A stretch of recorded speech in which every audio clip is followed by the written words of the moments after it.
We begin today in Melville, where we are surrounded by tutus and sequins. Hundreds of donated dance costumes collected by two sisters who spent years taking the stage, who want to help dancers who are less fortunate do the same. This is From Our Hearts to Your Toes. Allie and Amanda Milberg have been dancing for years. So basically, dance has always been a part of my life.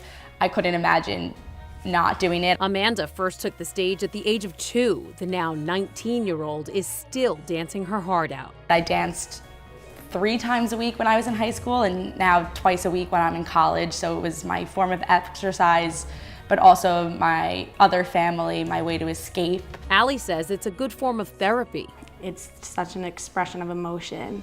Like, it's such a good therapy for kids. They don't need to use their words. They don't need to talk to anyone. They just listen to the music, get in the studio, and just like release whatever's on their mind. The Melville sisters have even danced in a number of competitions. They have the trophies and the costumes to prove it. I would dance in anywhere between 12 to 14 dances a year. For each dance, they bought a new costume. We would huddle over my dance teacher, like, which one? She'd be like, this is an option, this is an option. We'd be like, I like that one, I like that one. Like, everyone had their own vision of what the dance costume was gonna be.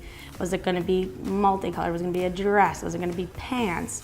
Did you have a hat to wear with it? Were there accessories? Like, everything that just went into it made the dance on the stage that much better. Amanda says putting the costume on immediately put her in the zone and gave her so much confidence. Whether it was, like I said, a costume that was completely bedazzled from head to toe, or just a shirt that my teacher got at a store nearby, it still, to me, gave me the same significance. It made me feel something different. It was like, okay, I'm ready to perform. This was my final piece to make me feel like a complete dancer. But year after year, dance after dance, those costumes started to pile up and collect dust in the back of their closets. Over 16 years, 10 dances a season, times that by X amount, and we realized that we could really do something with these costumes. And they're not cheap, ranging in price from $60 to $100 for each getup.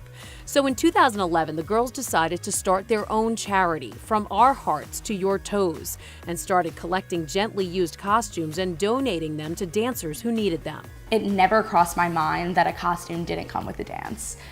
When I first signed up for dance, I got a costume at the end of the year. I had a recital, I was in a costume.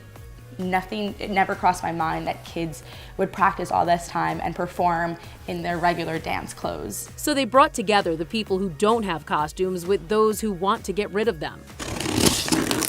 And the donations came pouring in. I never, ever thought we'd have like a dance store in our basement with the amount of shoes that we have, like a shoe, we call it like the shoe pantry. Like, I never realized, and I never realized the recipients would be this many. From the Glen Cove Boys and Girls Club to the Fresh Air Fund to the Grace Arts Dance Program in Virginia, these happy dancers are decked out in costumes provided by From Our Hearts to Your Toes. And there's nothing better than seeing a child in the costume that you wore with all those memories that you have, and then seeing them create those new memories, get so excited, and just watching it just travel from child to child to child to child.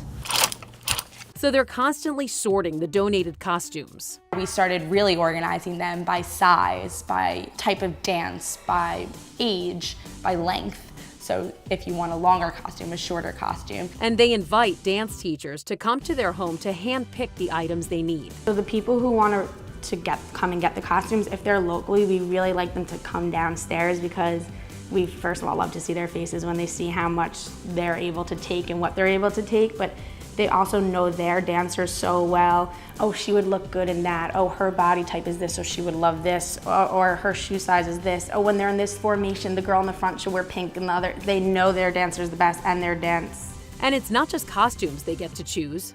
11.5. There are piles of shoes and accessories available. And if they can't come in person, the girls will choose the items and ship them or deliver them themselves. The first thing they do is just hug us. They don't even, I would think they'd rip open the bag and be like, what'd you bring us this time? But it's like a hug, they just love that someone cared about them enough to give them this special thing that makes them feel like a professional too, just like I felt. Sometimes they're invited to the recitals. You can see while they're performing too, they'll they'll do an extra twirl, or they'll look down at their shoes and be like, my ballet shoes are on, like something that makes you feel like a dancer that these kids just didn't have before. The walls of their basement are covered with thank you notes from the young dancers. Thank you for the costumes. You help us so much. The lyrical costume that I got makes me feel bright. The contemporary costumes are so cool. A lot of these organizations that we donate to are local. They're on Long Island. They're our neighbors. They're in New York City, which is not that far away. These are people that are literally sharing the same streets as us. There's no reason why they shouldn't be in a dance costume just as much as we should be in a dance costume. So the curtain will not come down on this charity. It's definitely going to continue on because as time goes on, we notice more and more people reaching out. The girls have donated thousands of costumes to dance studios across Long Island and around the Northeast.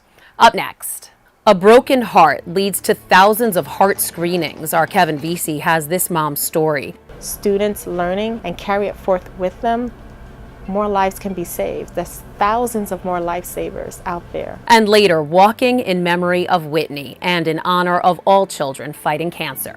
You're watching Heroes on Our Island.